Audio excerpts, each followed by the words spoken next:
we came up with the idea for Burn after reading, actually just thinking about different parts that we might want to write for actors that we knew, that we thought it might be fun to throw together.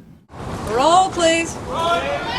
Chiefly Frances McDormand, George Clooney, and Brad Pitt, and Richard Jenkins, all of whom we knew, and all of whom we've worked with before, except for Brad.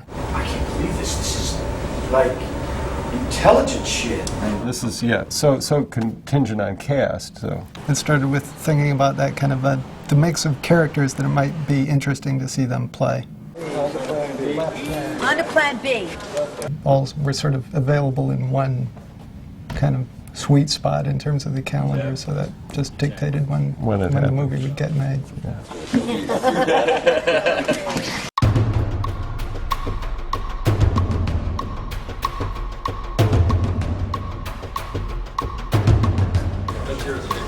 Quiet, please. Start your machines, please, background. And roll, please. He's not the brightest bulb on the tree in this movie, and he's hilarious. He's really hilarious. I know who the guy is. The guy? The guy. The secret guy. The first day I worked with Brad, I can remember my lines. Bradley is doing some stuff that is very hard to not crack up every single minute of the scene. I've never seen him do anything like this. Should we give him the tinkle? Oh my God. Why? Well, because he's gonna want to know that his shit is secure. Every time I'm afraid that I'm the biggest knucklehead, then I see Brad in a pair of spandex shorts, and I think, well, I'll be okay. Yeah, Brad has embraced his inner knucklehead. He's gonna be relieved. He might even be so relieved that he gives us a reward. I would be very fucking surprised if he did not. Oh. How do you make Brad look like a dork? I remember our first fitting with him, he had some hair, something done with his hair from a commercial, and it was sort of a mistake. And I looked at it and I was like, it's actually kind of great. And his hair kind of stood up with this bad streak from the commercial that he did. And we were like, that's it. That's a really good hair. And we showed it to Joel Nathan. They liked it. We frequently give actors haircuts that they have to somehow disguise during their off-camera moments for the duration of the show. Osborne Cox. Yeah. His hair is good. You know, sometimes I like see him on TV on an ET thing or something, promoting something else, and he's always wearing a hat. Hold it. Hold and release. And release. Too much? I just felt a straining, a tightness on the front of my ass. Well, you are pretty tight down there. You have to... Something snapped in my ass. Transfer timer to the office, please. You want to check in with my office? I'll be right back. When we do, we're going to work on opening those hips. It was a challenge. It was the challenge of this movie, is to make those two gorgeous men look like suburban dorks. Oh my God. Yeah. He put that costume on and I said, you know, look in the mirror because there's Chad. Because like, he looked like a dork. It's a very ill-fitting suit. It was actually an executive cut, which means it's sort of portly. It fits him in the shoulder, but it's a little bit big for him right here. And we actually ended up making the tie because I wanted it to be sort of woolly and just bad, but it has to be bad at the same time looking like he could possibly be a CIA or a undercover guy, because that's who George mistakes him for in the house.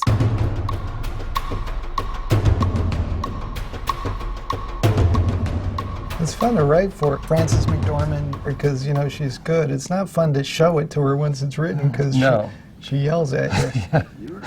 The very first scene that my character's in, the description says, close up on a woman's ass, pale, period, bare, period, middle-aged, period. And do you think... Why should one even read on? Why should one even consider the job? But I did. Quiet, please. Here we go. Ready?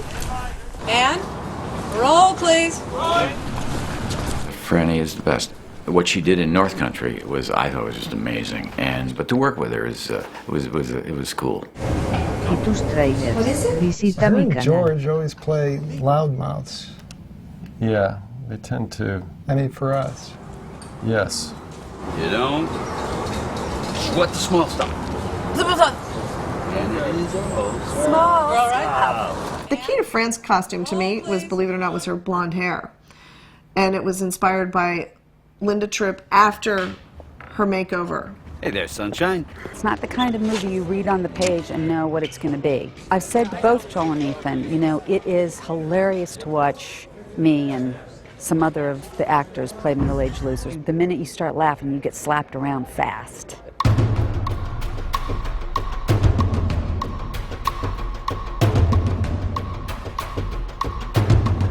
Tilda is a great friend. We worked together a little bit in this film, which was really fun. I play Katie Cox, who is married to Osborne Cox, and she's really disappointed. Super disappointed. Mainly disappointed in him, but I would say pretty disappointed in life. She's having an affair with Harry Farrah, who's played by George Clooney, who is also a bit of a no-hope. And she's just surrounded by bungling fools, but she's, you know, very efficient, very pissed off, and hasn't got any time to lose. We can release traffic. Checking the gate on that. We'll go tighter. Same action in just a moment. Tilda's character, Katie Cox, comes from money, and old money, and sort of classically dressed with a bit of English bling, is what I like to call it. And she has a very, very rigid hairdo. The hairdos are an ongoing theme. I mean, Fran and I and Brad. I think George is a little upset that he hasn't quite got the hairdo. He's got a chin do, but hairdos are definitely the theme tune of this film. The group of people they've put together for this, most of whom, myself not included, they've worked with for years and years. It's just so seamless and so familial. It's a wonderful place to be.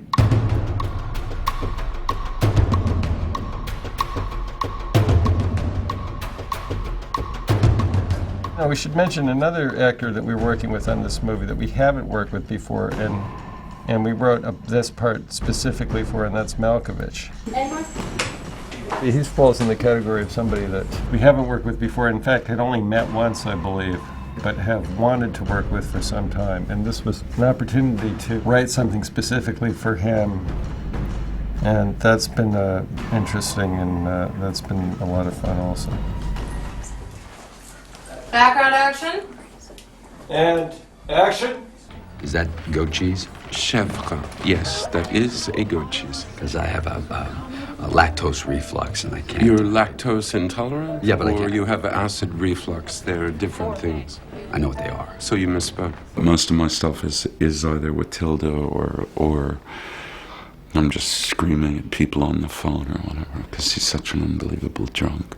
Give me the fucking floppy or the CD or whatever the fuck it is, As soon and as I'll you be give on us my the way. money, dickwad! John's character had the most interesting arc in terms of his costumes in the movie, because he starts off in a three-piece suit working for the CIA in a very beautiful pair of wingtips and fabulous tie. Then he ends up like in his underwear and a bathrobe. To me, it's the most interesting arc. It's like the complete demise of a character through his wardrobe. He just really lets himself go.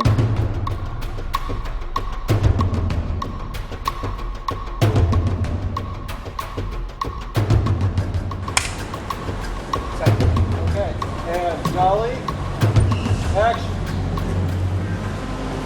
The hardest things were shooting in New York to make it look like Georgetown. We had to do, you know, a big facelift to a couple of streets in Brooklyn Heights, which looks a lot like it, but it's built up a little bit more, and it's not so intimate and small. In Georgetown, they have a lot of driveways next to the townhouses. In New York, we found the one that would work for us.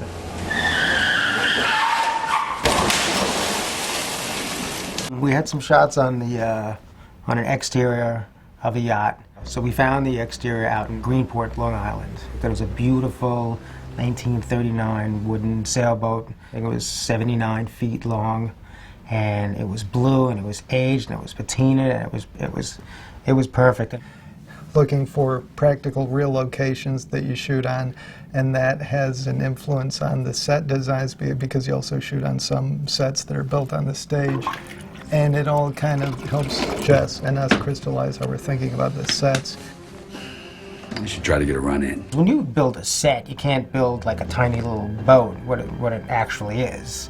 You'll never be able to work on there. I mean, this is 5 feet wider and at least 6 feet longer than the boat in reality is, and this all pulls apart. So I found something big enough that could be believable that we can build a big interior of.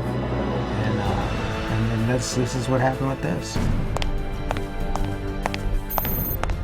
There was just a fantastic secret location that we're not allowed to talk about where we shot some of the hallway connecting stuff, and that really informed Jess's set design for the offices that are presumably off of those hallways. We just have been lucky enough to sort of assemble really the best people working in each of these areas. They're the best people working in the business, so they're gonna, you know, they really are. And the reason is, one of the reasons is they're just kind of up for anything, and they're able to do so many different kinds of things. Ladies and gentlemen, that was Linda Litsky, that was Frances McDormand, and George's last time.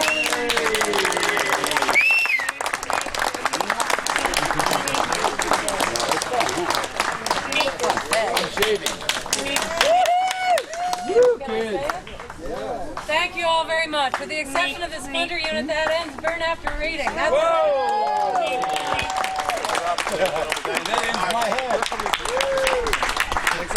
There's certain actors that not only do we enjoy working with, but they tend to inspire us to somehow to write characters for them. In George's case, they all happen to be morons, but he... and in this case, a coward to boot. All right, here we go. Ready, and action. Hey, fucker! Fucker! And they called me up and told me they wrote the part for me, which worried me a lot. But, you know, but I go with it. I grew the beard and go to work.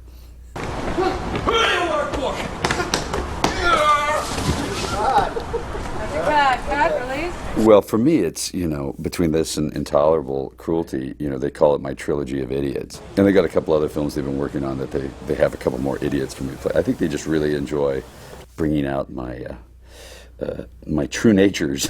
Kitustrailers, visita mi canal. Oh, yeah, they will always have. George Clooney, I'd never met and always heard great things about. Again, have a lot of friends in common.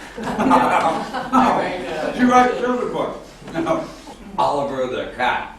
Well, lives in the rotunda. Children's books. They're wonderful. This guy's just sort of a, you know, he's sneaky, but, you know, but they are all dopes. There's no question about it. Background action. Action.